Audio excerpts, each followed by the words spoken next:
Narrator, August 15th, 1945. The day the world held its breath. Emperor Hirohito's voice crackled through radios across Japan, announcing what was once unthinkable surrender. After 6 years of global conflict, after the atomic bombs that obliterated Hiroshima and Nagasaki, after millions of lives lost across the Pacific, World War II was finally over. But for those who survived, the war's end was just the beginning of another struggle, the struggle to survive. Transition, aerial footage of bombed cities. Narrator, the landscape of Japan in late 1945 was apocalyptic. American firebombing campaigns had reduced over 60 cities to ash and rubble. Tokyo alone had suffered destruction comparable to the atomic bombs. Nearly 16 square miles of the city burned to the ground in a single night of March 1945. Over 100,000 civilians died in that raid alone. Now, as American occupation forces arrived on Japanese soil, they encountered a humanitarian crisis of staggering proportions. Millions were homeless. Food was scarce. And in the ruins, among the twisted metal and charred wood, they found something that would test the very meaning of humanity after war. They found children, babies, crying alone and dying. Sound effect, distant baby crying. Narrator, for American soldiers, many barely out of their teens themselves, these discoveries posed an impossible moral dilemma. These were the children of the enemy, the nation they had fought with every fiber of their being for nearly 4 years. The same nation responsible for Pearl Harbor, for the Bataan Death March, for countless atrocities across the Pacific. Yet here, in the rubble, political allegiances meant nothing. These were just babies, and they were dying. Transition, interview recreations, documentary style. Narrator, Private First Class Robert Martinez from San Antonio, Texas, was 20 years old when he arrived in Yokohama as part of the occupation force. 60 years later, he recalled the moment that changed his life. Martinez, recorded interview. We were clearing rubble, looking for survivors in what used to be a residential district. The smell was, God, I can't even describe it. Death, burning, everything gone. And then I heard it. This tiny cry. At first, I thought I was imagining it. But it kept going. We dug through the debris, and there she was. Couldn't have been more than 6 months old. Covered in dust, dehydrated. Probably hadn't eaten in days. Just lying there in a makeshift shelter, next to her mother's body. Narrator, Martinez wasn't alone. Across occupied Japan, similar scenes played out hundreds, perhaps thousands of times. American soldiers, men who had been trained to see Japanese as the enemy, suddenly found themselves cradling orphaned infants in their arms. Sergeant James O'Connell from Boston encountered twins, both boys, abandoned in a bombed-out hospital in Osaka. Corporal William Billy Hayes from rural Kentucky found a toddler wandering the streets of Nagasaki, her skin blistered from radiation exposure, calling out for her mother in a language Hayes couldn't understand. These moments defied everything the war had taught them. Transition, archival documents, military orders. Narrator, according to military protocol, American servicemen were not supposed to fraternize with Japanese civilians. Certainly not to adopt their children. The official policy was clear. Provide basic humanitarian aid, maintain order, and leave rebuilding to the Japanese authorities. But what authorities? Japan's infrastructure had collapsed. Orphanages were overflowing or destroyed. Social services barely existed. The Japanese government estimated there were over 100,000 war orphans in the immediate aftermath of surrender. Other estimates put the number closer to 300,000. For many of these children, particularly the youngest ones, without immediate intervention, death was certain. Narrator, the soldiers faced a choice. Follow orders and leave the children to an uncertain fate, or break the rules and do something unprecedented in military history. What happened next shocked their commanding officers, the military bureaucracy, and eventually the world. They chose the children.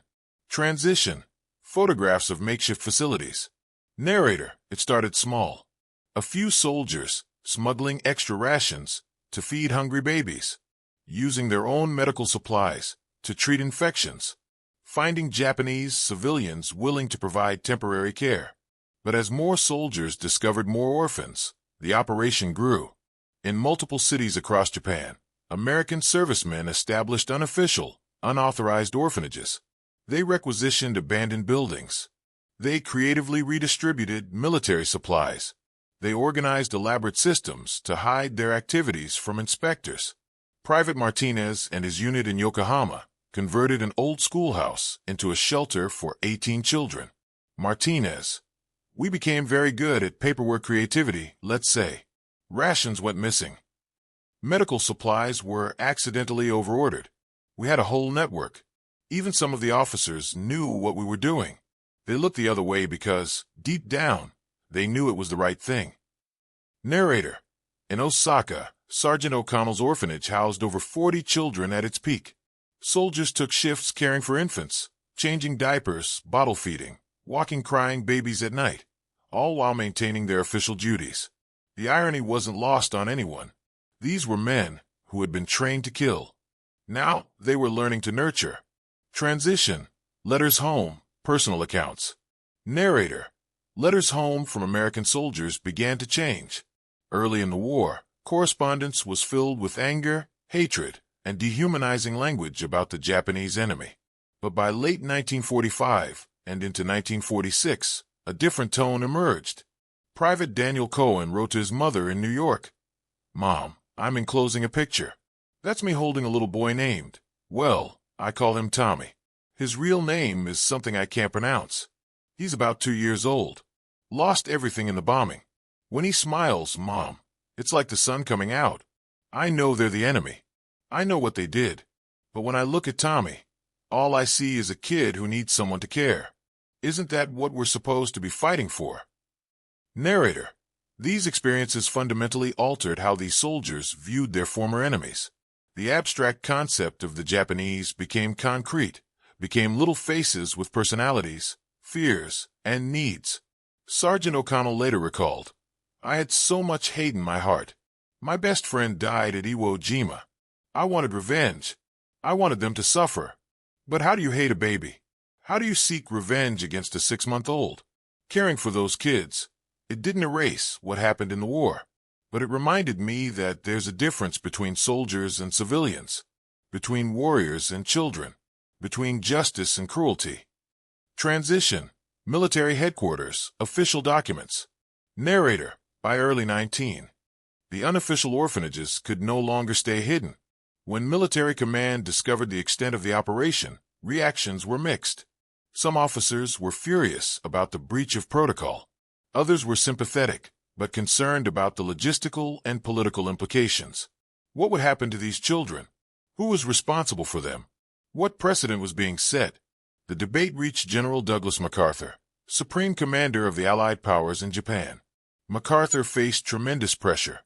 Some advisors argued the soldiers should be disciplined.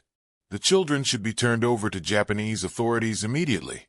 Fraternization was undermining military discipline.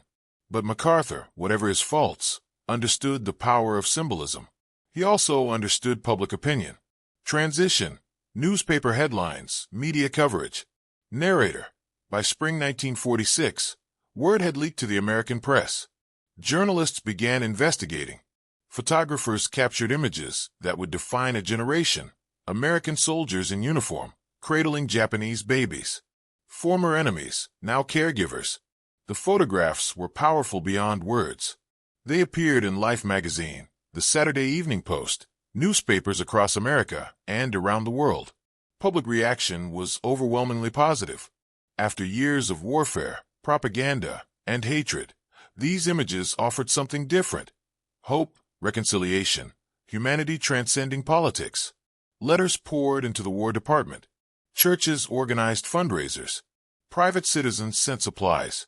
America, weary from war, desperate for meaning in the aftermath of atomic weapons and unprecedented destruction, seized on this story as proof that goodness could survive even the darkest chapters. Narrator: MacArthur, ever the political operator, recognized the opportunity. Rather than punish the soldiers, he officially sanctioned their efforts. Military resources were formally allocated to support orphanages across Japan. Cooperation with Japanese social services was established. What began as a few soldiers breaking rules became official policy, a cornerstone of the American occupation's humanitarian mission. Transition, adoption papers, family photographs. Narrator. The next question was inevitable. Some soldiers wanted to adopt the children they'd been caring for. They wanted to bring them home to America. This created unprecedented legal and social challenges. International adoption barely existed as a concept. Interracial adoption was virtually unheard of and illegal in many states. Mixed-race families faced severe discrimination. But love, once ignited, is hard to extinguish. Private Martinez began the paperwork to adopt the baby girl he'd found in the rubble. He named her Grace. The process took over 2 years, navigating military bureaucracy, immigration law, and social prejudice. Martinez. People told me I was crazy, that I was betraying my country, that raising a Japanese child in America would be impossible. My own father didn't speak to me for 5 years, but I'd held Grace when she was dying. I'd fed her, watched her first steps, heard her first words. She was my daughter. Nothing else mattered. Narrator. Sergeant O'Connell adopted one of the twins he'd found in Osaka. His brother was adopted by another soldier in the unit. Corporal Hayes brought the little girl from Nagasaki home to Kentucky, despite knowing she'd face racism in a segregated society. Between 1946 and 1952, dozens of American servicemen officially adopted Japanese war orphans. Hundreds more facilitated adoptions by American families. The exact numbers are difficult to determine. Record-keeping was imperfect, and many cases remained private. But each adoption represented something profound, a conscious choice to build family across the deepest divides of nationality, race, and recent enmity. Transition, modern-day interviews, contemporary footage. Narrator. The children grew up. Grace Martinez became a teacher in Texas. The O'Connell twins both served in the U.S. military during Vietnam, a twist of fate that wasn't lost on anyone. Hayes's daughter became a civil rights activist in the 1960s, fighting the very racism she'd experienced firsthand. These adoptees became bridges between cultures, living testaments to the possibility of reconciliation. Many later traveled back to Japan, searching for their roots, trying to piece together fragmented memories and lost histories. But their larger impact was in what they represented. The story of American soldiers caring for Japanese orphans became a powerful narrative in post-war reconstruction. It humanized both sides.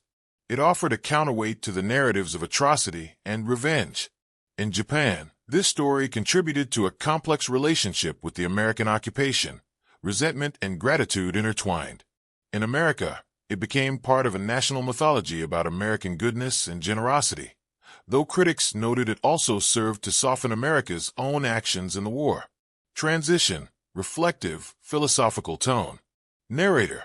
The story of American soldiers and Japanese babies is powerful because it reveals something fundamental about human nature.